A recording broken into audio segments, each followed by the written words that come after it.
Hello friends, welcome back to our channel. आज की इस वीडियो में हम लोग 14 मार्च के करंट अफेयर का रिवीजन करेंगे। वीडियो के लास्ट में गायत्री मंत्र और रसगुल्ला सीरीज भी रिवाइज करेंगे। पहला क्वेश्चन है आपका, हाल ही में किस देश के पहले निजी क्षेत्र के रॉकेट कैरोस का प्रक्षेपण विफल रहा है? जापान देश का। कैरोस जापान की स्पेस वन कंपनी का पहला निजी क्षेत्र का रॉकेट था। इसका प्रक्षेपण में विस्फोट हो गया, यह मिशन विफल हो गया। नेक्स्ट है आपका लल्लन टॉप, यस-3 रॉकेट, इसका सफल परीक्षण किसने किया है? जापान ने। नेक्स्ट आपका चांद पर लैंड करने वाला पहला निजी लैंडर है ओडिसियस, किस कंपनी ने निर्माण किया है? इंटुएटिव कंपनी ने निर्माण किया है, यूएसए की कंपनी है। नेक्स्ट आपका जापान, इसकी राजधानी है टोक्यो, मुद्रा है येन, यहाँ की संसद को कहा जाता है डायट, और इसका उपनाम है निप्पन, उगते हुए सूर्य का देश, सुकुमारों का देश। इसके यहाँ के प्रधानमंत्री का नाम है फूमियो किशिदो। यहाँ पर कौन कौन से द्वीप है? होकोंडो, होन्सु, क्यूसु, सिकोयू। होन्सु सबसे बड़ा बिगेस्ट है द्वीप। नेक्स्ट है आपका MIRV तकनीक का उपयोग किस मिसाइल में किया गया है? अग्नि 5 में। इसकी रेंज है 5000 किलोमीटर। DRDO ने मिशन दिव्यास्त्र, इसके तहत इसका निर्माण किया है। नेक्स्ट आपका इनसैट 3DS, इसको किस रॉकेट से प्रक्षेपित किया गया है? GSLV F-14 से। मौसम संबंधी उपग्रह है यह। नेक्स्ट आपका राष्ट्रीय अंतरिक्ष दिवस, यह कब मनाया जाता है? यह मनाया जाता है 23 अगस्त को, क्योंकि चंद्रयान 3 चांद के साउथ पोल पर सफलतापूर्वक लैंडिंग करता है 23 अगस्त को, इसलिए 23 अगस्त को मनाया जाएगा राष्ट्रीय अंतरिक्ष दिवस। नेक्स्ट आपका सिपरी की रिपोर्ट के अनुसार वर्ष 2019 से 23 के बीच दुनिया का शीर्ष हथियार आयतक कौन है? भारत। सिपरी, इसका full form Stockholm International Peace and Research institute.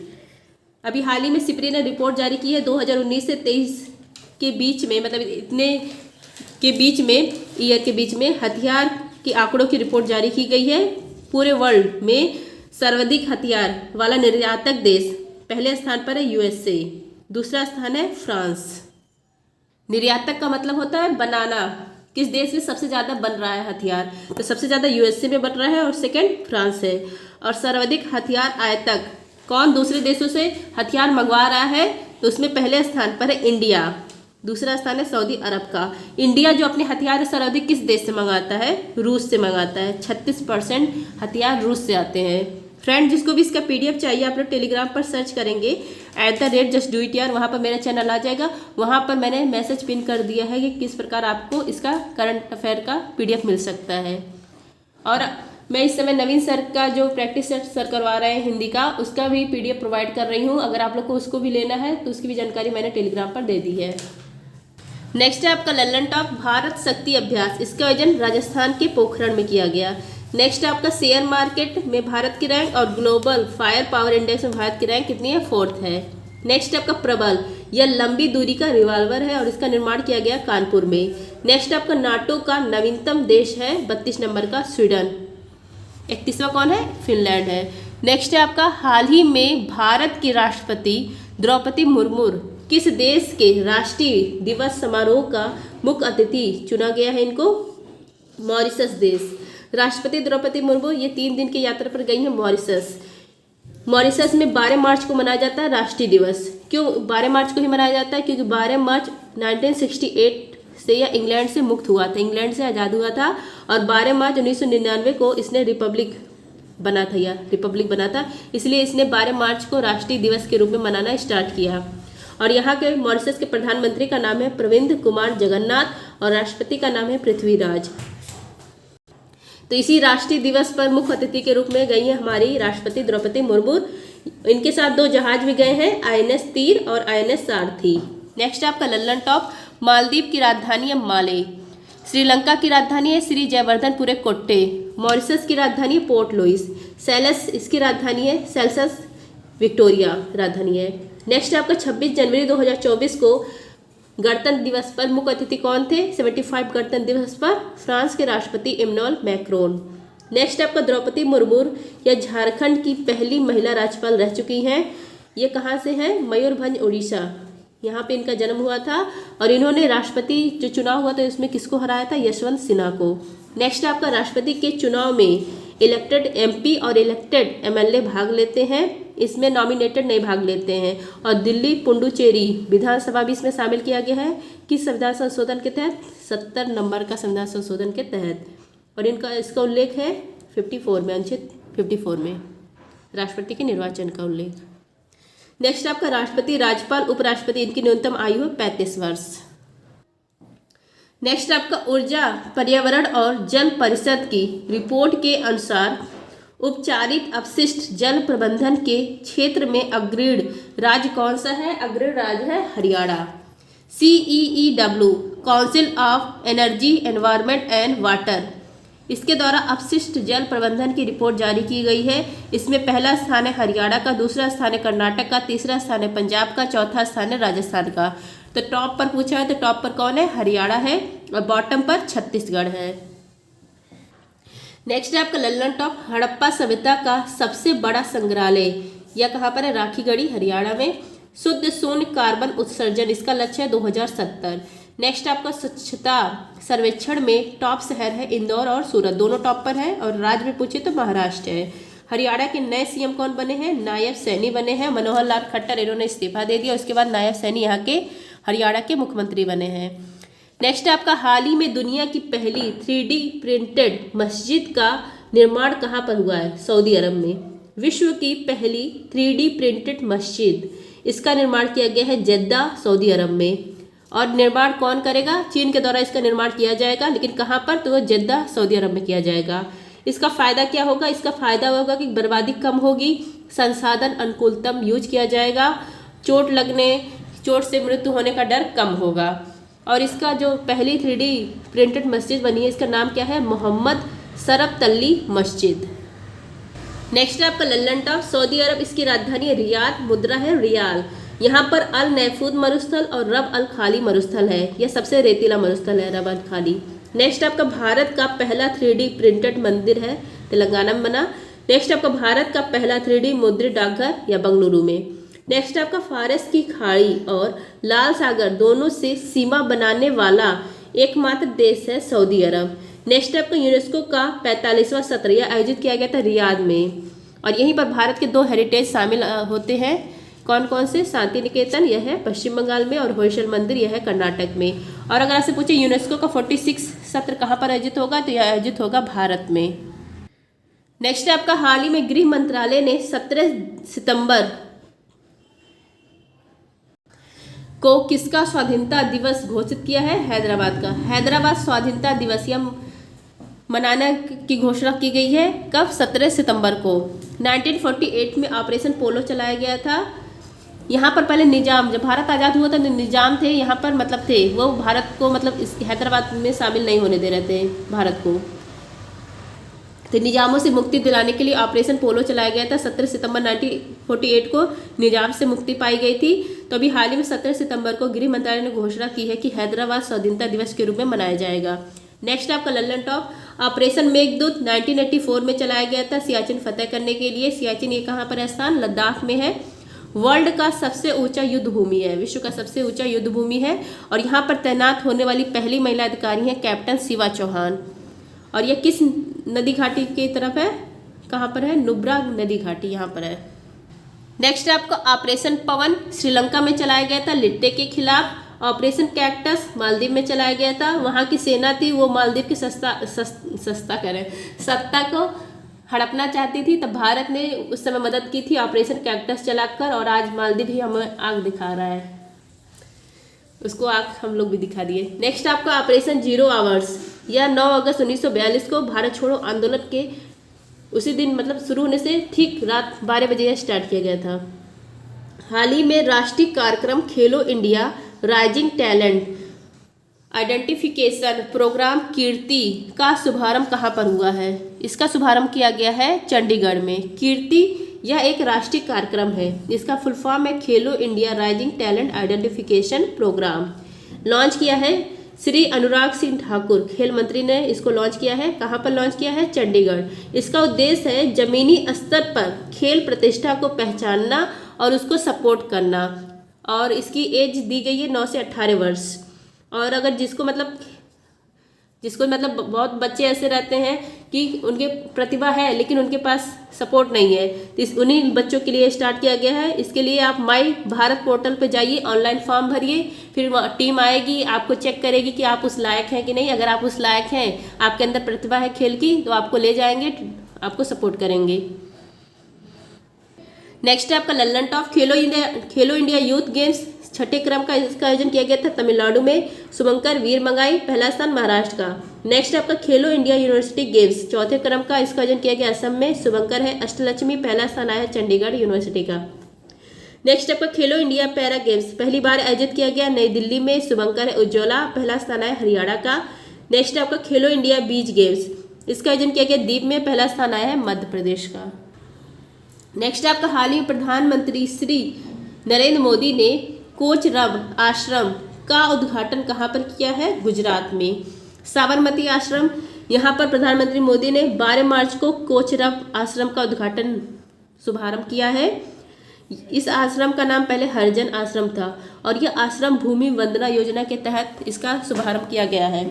इसकी स्थापना पहले ये देख लीजिए कि 12 मार्च को ही क्यों इसका शुभारंभ किया गया, क्योंकि 12 मार्च 1930 को दांडी यात्रा शुरू की गई थी इसलिए। और इसकी स्थापना 1915 में गांधी जी ने ही कर दिया था। क्यों किया था? गाय पालन, खादी कार्य, क्रियात्मक कार्य को बढ़ावा देने के लिए। तो स्थापना तो गांधी जी ने किए थे, लेकिन अभी शुभारंभ किसने किया है? पीएम मोदी ने किया है। अब देखिए दांडी मार्च, इसकी शुरुआत कब होती है? शुरुआत होती है 12 मार्च 1930 को। 78 लोग नमक कर के विरोध में यात्रा करते हैं और दांडी तक पहुंचते हैं 6 अप्रैल 1930। और ये इसी दांडी मार्च के दौरान सविनय अवज्ञा आंदोलन भी शुरू किया जाता है 1930 में। मेरा गला खराब हो रहा है। गोलमेज सम्मेलन, इसका जो पहला गोलमेज सम्मेलन राउंड टेबल कॉन्फ्रेंस 1930 में पहला हुआ था, तो इसमें कांग्रेस भाग नहीं लिया था। उसके बाद 5 मार्च 1931 को गांधी इरविन पैक्ट होता है और सेकंड गोलमेज सम्मेलन में गांधी जी कांग्रेस की तरफ से भाग लेते हैं। कांग्रेस ने बस सेकंड वाले में ही भाग लिया है। 3 गोलमेज सम्मेलन हुआ है और तीनों में किसने भाग लिया है? डॉक्टर भीमराव अम्बेडकर ने। नेक्स्ट आपका लल्लन टॉप काकरापाड़ परमाणु संयंत्र, यह कहाँ पर है? गुजरात में है। दुनिया का सबसे बड़ा संग्रहालय यह कहाँ पर स्थापित किया गया? सूरत में, इसका नाम है डायमंड बोस। नेक्स्ट आपका हाल ही में भारत के पहले फ्यूरल लैब्स केंद्र का उद्घाटन कहाँ पर हुआ है? तिरुवनंतपुरम। यहाँ पर फ्यूरल लैब्स यह भारत का पहला है। इसका उद्घाटन किया गया तिरुवनंतपुरम केरल में। और तिरुवनंतपुरम केरल यहाँ पर कहाँ? C- यहाँ पर किया गया है। C- इसका फुल फॉर्म है centre of development for advance computing. यहाँ पर इसका शुभारंभ किया गया है और इसके तहत सेमीकंडक्टर जो चिप होते हैं उसका निर्माण किया जाएगा इस केंद्र से। नेक्स्ट आपका लल्लन टॉप वायुमंडलीय अनुसंधान परीक्षण या मध्य प्रदेश के सीहोर जिला के सिलखेड़ा स्थान पर हुआ है, स्थापित किया गया है। नेक्स्ट आपका विक्रम साराभाई स्पेस सेंटर, यह तिरुवनंतपुरम में है। सिनकोर दर्रा यह तिरुवनंतपुरम को मदुरै से कनेक्ट करता है। थेयम कुटियट्टम कथकली मोनियट्टम यह कहाँ का डांस है? केरल का। थोरियम यह मोनोजाइट मृदा में मिलती है, कहाँ? केरल में। नेक्स्ट है आपका हाल ही में गोरसम कोरा महोत्सव का आयोजन कहाँ पर हुआ है?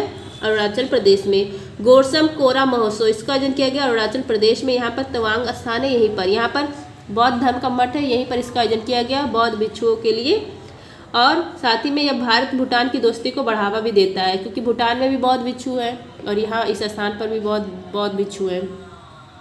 तवांग यहाँ पर जेमी थांग घाटी है। यहाँ पर 1958 में दलाई लामा शरण लेने आए थे। वर्तमान में दलाई लामा कहाँ रहते हैं? धर्मशाला हिमाचल प्रदेश में रहते हैं। नेक्स्ट है आपका Lallantop Chapcharkut Mizoram, Wangala Meghalaya, Hojagiri Tripura, Hornbill Nagaland, Phooldei Uttarakhand, Harela Uttarakhand, Hareli Chhattisgarh. Next आपका नुमालीगढ़ रिफाइनरी ने खोला बांग्लादेश में अपना पहला विदेशी कार्यालय। अब देखिए गायत्री मंत्र और रसगुल्ला सीरीज। महत्वपूर्ण संविधान संशोधन देखिए। संविधान संशोधन, पहला संविधान संशोधन 1951 में हुआ था। इसके तहत अनुसूची 9 जोड़ी गई थी और यह भूमि सुधार से संबंधित है। 7वां संविधान संशोधन 1956 में हुआ। राज्य पुनर्गठन आयोग जिसको फजल अली कमीशन कहा जाता है, इसके तहत 14 राज्य और 6 यूटी बने थे। 13वां संविधान संशोधन 1962 में नागालैंड राज्य बनता है। नेक्स्ट आपका 21वां संविधान संशोधन 1967, सिंधी भाषा जोड़ी जाती है अनुसूची 8 में। 42वां संविधान संशोधन 1976, इसको लघु संविधान कहा जाता है क्योंकि इसके तहत बहुत सारी चीज आई थी। प्रस्तावना में 3 शब्द जोड़े गए थे, पंथ निरपेक्षता, अखंडता, समाजवाद। शिक्षा उस समय राज्य सूची का विषय था, इसको हटाकर समवर्ती सूची का विषय बनाया जाता है और इसी के तहत भाग 4 अनुच्छेद 51 10 मौलिक कर्तव्य जोड़े जाते हैं। नेक्स्ट आपका 44वां संविधान संशोधन 1978, संपत्ति का अधिकार, इसको मौलिक अधिकार से हटाकर कानूनी अधिकार लीगल राइट बनाया जाता है अनुच्छेद 300A के तहत। नेक्स्ट आपका 52वां संविधान संशोधन 1985, दल बदल लाया जाता है, अनुसूची 10 जोड़ी जाती है। 61वां संविधान संशोधन 1989, वोट डालने की उम्र 21 से घटाकर 18 वर्ष कर दी जाती है। 73वां संविधान संशोधन 1992, भाग 9 जोड़ा जाता है, अनुसूची 11 विषय 29 है इसमें और यह पंचायत से संबंधित है। 74वां संविधान संशोधन 1992, भाग 9A जोड़ा जाता है, अनुसूची 12 जोड़ी जाती है, इसमें विषय 18 और यह नगर पालिका से संबंधित है। नेक्स्ट आपका 86वां संविधान संशोधन 2002, अनुच्छेद 21A जोड़ा जाता है, शिक्षा के अधिकार को मौलिक अधिकार बनाया जाता है और 11वां मौलिक कर्तव्य भी इसी के तहत जोड़ा जाता है। नेक्स्ट आपका 89वां संविधान संशोधन 2003, NCST, राष्ट्रीय अनुसूचित जनजाति आयोग लाया जाता है अनुच्छेद 338A के तहत। National commission of scheduled tribe. 71वां संविधान संशोधन, इसके तहत 3 भाषा जोड़ी जाती है, नेपाली, मणिपुरी, कोकड़ी। 92वां संविधान संशोधन, इसके तहत 4 भाषा जोड़ी जाती है, बोडो, डोगरी, मैथिली, संथाली। अब वर्तमान जो अनुसूची है ना, इसमें 22 भाषा है। नेक्स्ट आपका 97वां संविधान संशोधन 2011, सहकारी समिति से संबंधित है और इसके तहत भाग 9 भी जोड़ा जाता है। 99वां संविधान संशोधन 2015, राष्ट्रीय न्यायिक नियुक्ति आयोग, या एकमात्र संविधान संशोधन है जिसको सुप्रीम कोर्ट ने रद्द कर दिया है क्योंकि ये इन्हीं से संबंधित है इसलिए। नेक्स्ट आपका 100वां संविधान संशोधन 2015, भारत बांग्लादेश के बीच समझौता जो 3 बीघा कॉरिडोर है उससे संबंधित है। 101वां संविधान संशोधन 2016, GST लाया जाता है विजय केलकर समिति की सिफारिश पर और यह लागू किया जाता है 1 जुलाई 2017 को। नेक्स्ट आपका 102वां संविधान संशोधन 2018, राष्ट्रीय पिछड़ा वर्ग आयोग की स्थापना की जाती है और इसी के तहत अनुच्छेद 338B भी जोड़ा जाता है। नेक्स्ट आपका 103वां संविधान संशोधन, EWS, आर्थिक रूप से जो पिछड़े वर्ग हैं उनको 10% आरक्षण दिया जाता है। नेक्स्ट आपका 104वां संविधान संशोधन 2019, SC ST इनके जो सीट का आरक्षण वो 10 साल विस्तार किया जाता है और एल्गो इंडियन के आरक्षण को समाप्त कर दिया जाता है। नेक्स्ट आपका 105वां संविधान संशोधन 2021, सामाजिक आर्थिक आयोग लाया जाता है कि कौन सी कास्ट OBC में रहेगी, इसका निर्धारण कौन करेगा, राज्य करेगा। नेक्स्ट आपका 106वां संविधान संशोधन 2023, महिला आरक्षण नारी शक्ति वंदन अधिनियम से संबंधित है और यह नवीनतम संविधान संशोधन है। इसको पेश किया था कानून मंत्री अर्जुन मेघवाल ने। अब बिल नंबर पूछे तो बिल नंबर 128 में। अब देखते हैं हम लोग रसगुल्ला सीरीज। चलिए पूरा ही देख लेते हैं इसको। इतिहास, 5 ईयर प्लान का इतिहास पहले देख लीजिए। एम विश्वेश्वरैया ने 1934 में प्लान्ड इकोनॉमी ऑफ इंडिया शीर्षक से बुक प्रकाशित की, यहीं पर पहली बार इसका उल्लेख किया गया। 1938 हरिपुरा अधिवेशन होता है, यहाँ पर राष्ट्रीय आयोजन समिति, इसके अध्यक्ष कौन बनते हैं, जवाहरलाल नेहरू बनते हैं। नेक्स्ट है आपका 1944 में मुंबई के 8 उद्योगपति आर्थिक नियोजन के लिए बॉम्बे प्लान घोषित करते हैं, ठीक है। फिर 1946 केसी नियोगी समिति का निर्माण होता है और इसकी सिफारिश पर 15 मार्च 1950 को योजना आयोग का निर्माण किया जाता है। अब देखिए योजना आयोग के बारे में, यही योजना आयोग बदलकर नीति आयोग होता है बाद में। इसकी स्थापना 15 मार्च 1950 में की जाती है। मंत्रिमंडलीय प्रस्ताव से इसकी स्थापना होती है। किसके प्रस्ताव से, मंत्रिमंडलीय प्रस्ताव से। गैर संवैधानिक वैधानिक संस्थान ये नहीं है, ये कैसी संस्था है, गैर संवैधानिक है, वैधानिक संस्था नहीं है, क्योंकि इसकी जो स्थापना है वो मंत्रिमंडलीय प्रस्ताव से हुई है, ना कि किसी संविधान संशोधन से हुई है या किसी अधिनियम से। नेक्स्ट आपका परामर्श दात्री या एडवाइजर के रूप में काम करेगा। पंचवर्षीय योजना, इसकी रूपरेखा तैयार करने का काम किसका है, योजना आयोग का। पदेन अध्यक्ष, देखिए पदेन अध्यक्ष प्रधानमंत्री होते हैं। पदेन अध्यक्ष पहले कौन थे, जवाहरलाल नेहरू और अंतिम मोदी, क्योंकि इसके स्थान पर अब नीति आयोग आया गया है। उपाध्यक्ष पहले थे गुलजारी लाल नंदा और अंतिम मोटेक सिंह अहलूवालिया। इसमें केवल केंद्र सरकार ही शामिल था, इसमें केवल केंद्र सरकार ही शामिल था, इसलिए इसको बंद करना पड़ा। नेक्स्ट है आपका राष्ट्रीय विकास परिषद, नेशनल डेवलपमेंट काउंसिल। स्थापना होती है 6 अगस्त 1952 को। केंद्र सरकार, राज्य के CM और UT के प्रशासक इसमें शामिल हुए। पंचवर्षीय योजना के मसौदे को अंतिम स्वीकृति इसी के तहत दी गई। के संथानम NDC, यही है NDC को सर्वोच्च मंत्रिपरिषद कहा है। के संथानम ने इसको क्या कहा है, मंत्रिपरिषद का सर्वोच्च कहा है। अब आता है नीति आयोग।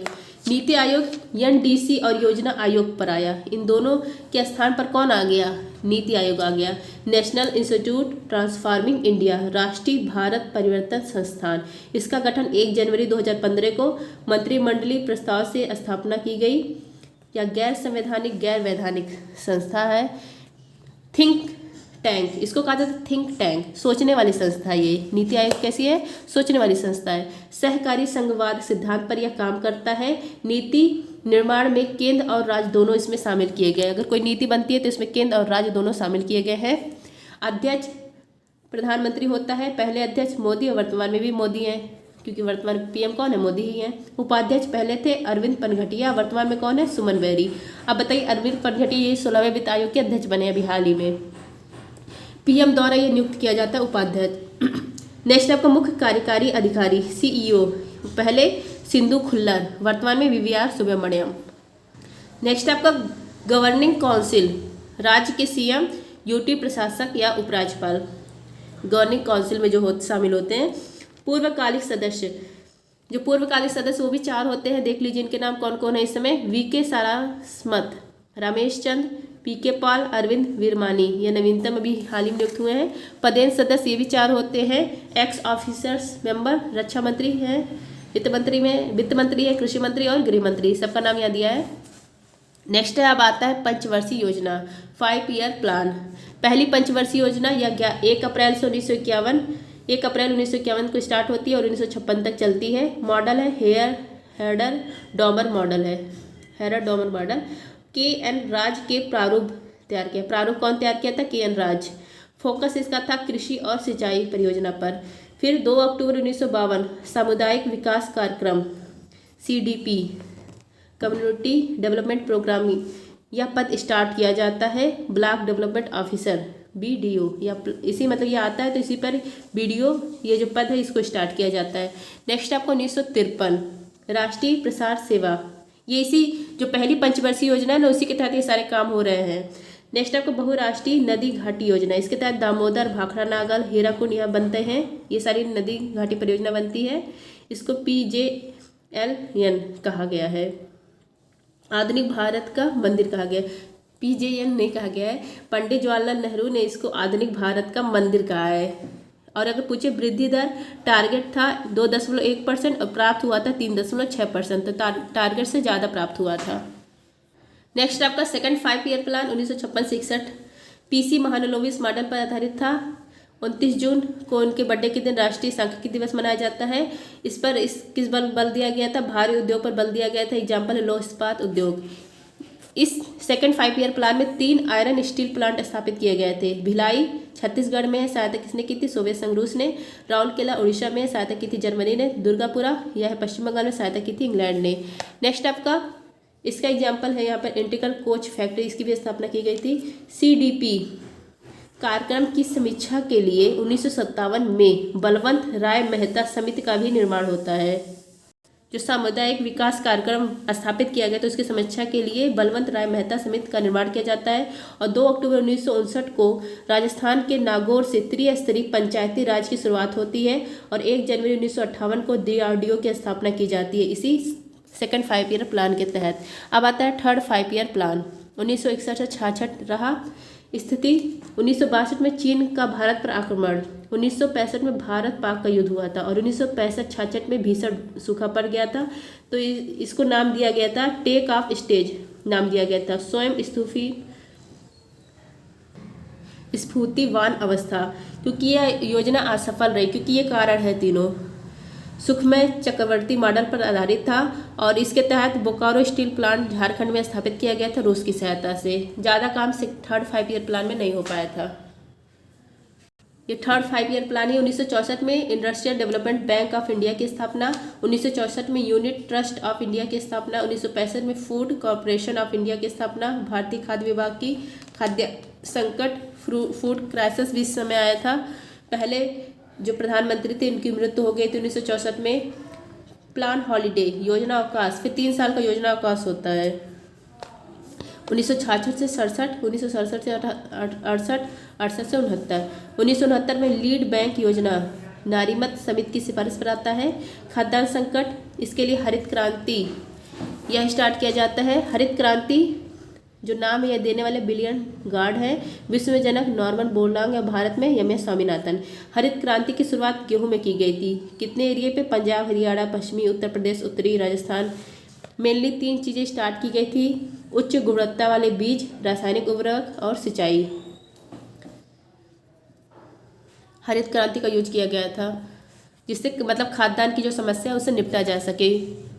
अब आता है 4th 5 ईयर प्लान 1969 से 74। इसका ध्येय था स्थिरता के साथ विकास, ग्रोथ विथ स्टेबिलिटी। जुलाई 1969 को 14 बैंक का राष्ट्रीयकरण किया जाता है और 1973 से 74 सूखा प्रवण क्षेत्र कार्यक्रम स्टार्ट किया जाता है। फिर है 1974 ऑपरेशन स्माइलिंग बुद्धा स्टार्ट किया जाता है। पोखरण में पहला परमाणु परीक्षण किया जाता है।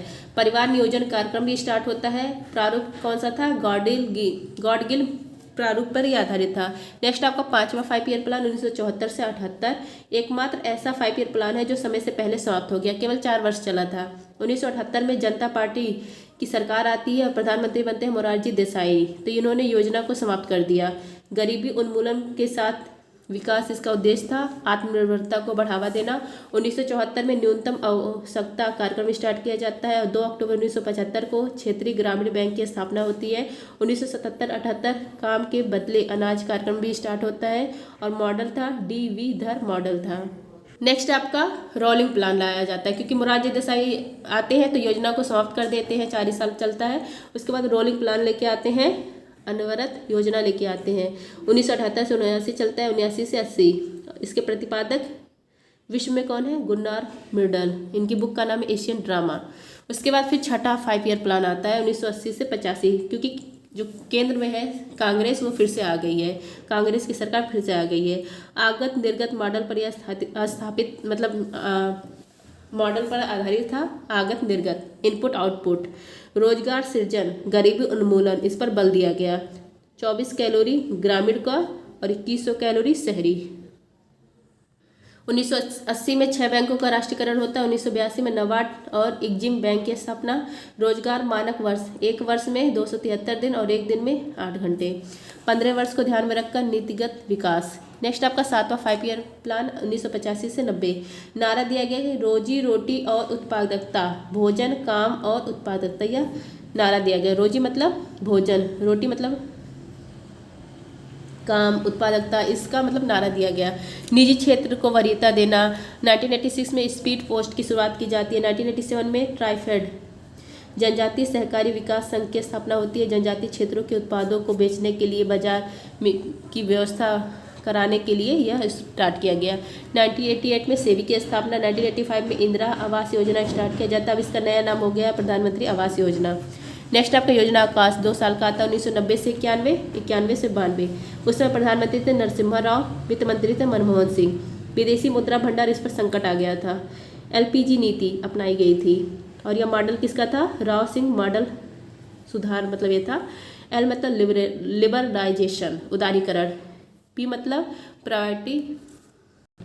प्राइवेटाइजेशन, निजीकरण। G फॉर ग्लोबलाइजेशन, वैश्वीकरण, मतलब ओपन इकोनॉमी। यह नीति अपनाई गई, LPG नीति अपनाई गई संकट से उबरने के लिए। नेक्स्ट आपका 8वां 5 ईयर प्लान 1992 से 97, मानव संसाधन विकास। इसका मतलब ये था, इस पर ध्यान देना। जॉन मिलर इस पर मॉडल आधारित था। 73वां और 74वां संविधान संशोधन इसी के तहत होता है, इसी मॉडल के बीच में होता है। पहला 1 जनवरी 1995 को WTO विश्व व्यापार संगठन की स्थापना होती है। भारत इसका संस्थापक सदस्य था। 1995 में मिड डे मील योजना स्टार्ट की जाती है। 1993 में प्रधानमंत्री रोजगार योजना स्टार्ट होती है और ऊर्जा पर अधिक व्यय किया गया। 9वां जो 5 ईयर प्लान है 1997 से 2002। 1998 में परमाणु परीक्षण सेकंड वाला होता है, इसका नाम है ऑपरेशन शक्ति। कहाँ पर हुआ था? पोखरण में हुआ था। 1999 में कारगिल युद्ध होता है। सर्व शिक्षा अभियान यह भी स्टार्ट किया जाता है। ध्येय वाक्य था न्यायपूर्ण वितरण एवं समानता के साथ विकास। प्रधानमंत्री ग्राम सड़क योजना भी स्टार्ट की जाती है 25 दिसंबर 2000 को। नेक्स्ट आपका 10वां 5 ईयर प्लान 2002 से 2007, समावेशी विकास, इस पर ध्यान दिया गया, सबका साथ सबका विकास। NREGA नरेगा 2005 में स्टार्ट किया गया, 2005 में आया लेकिन स्टार्ट किया गया था 2006 में। वन क्षेत्र कवर किया गया 33%, वृद्धि दर प्राप्त किया गया 7.7%, सेकेंड हाईएस्ट प्राप्त किया गया। नेक्स्ट आपका 11वां 5 ईयर प्लान 2007 से 12, प्रधानमंत्री कौन थे? मनमोहन सिंह। तीव्र और समावेशी विकास पर बल दिया गया, भारत की GDP में लगभग 8% वृद्धि हुई, सर्वाधिक वृद्धि। शिक्षा का अधिकार अधिनियम 2009 आया, RTA एक्ट 2009, अनिवार्य प्रारंभिक शिक्षा इसको अनिवार्य कर दिया गया और लागू किया गया था 1 अप्रैल 2010 को। वृद्धि दर प्राप्त हुई 8%, फर्स्ट हाईएस्ट, सेकंड हाईएस्ट 10वां 5 ईयर प्लान और फर्स्ट हाईएस्ट 11वां 5 ईयर प्लान। नेक्स्ट आपका 12वां बरहमा 5 ईयर प्लान 2012 से 17, तीव्र सतत धारणी जिसको कहा जाता है समावेशी विकास, पर्यावरण को ध्यान में रखकर विकास करना। टारगेट इसके 3 थे, वृद्धि दर 8%, कृषि 4%, विनिर्माण 10%, गरीबी को 5 वर्ष में 10% कम करना, प्रतिवर्ष 2% की कमी, प्रजनन दर 2.1%, मतलब हम दो हमारे दो, जो प्रतिस्थापन दर है वो 2.1%। शिशु मृत्यु दर, मतलब 1000 अगर जीवित हैं तो उस पर 25 ही बच्चे, 1000 अगर डिलीवरी केस है तो उस पर 25 ही बच्चे मतलब उनकी मृत्यु हो और बच्चे मतलब जीवित बचे। मातृ मृत्यु दर 1 लाख अगर जीवित शिशु है तो 100 ही माता उनकी जान को खतरा हो, ऐसा कहा गया। इस योजना का सर्वाधिक व्यय किस पर किया गया? सामाजिक और सामुदायिक कार्यों पर किया गया। तो फ्रेंड्स ये थे 5 ईयर प्लान्स। आई होप मैंने पूरी कोशिश की कि आप लोग को समझा पाऊँ। वीडियो लंबा हो जाता है ना तो इसमें बोलने में लास्ट में दिक्कत आने लगती है। तो अगर आप लोग को वीडियो अच्छा लगा तो please like share and subscribe. धन्यवाद, जय हिंद। और आज गला भी कुछ ख़राब है। थैंक यू, जय हिंद।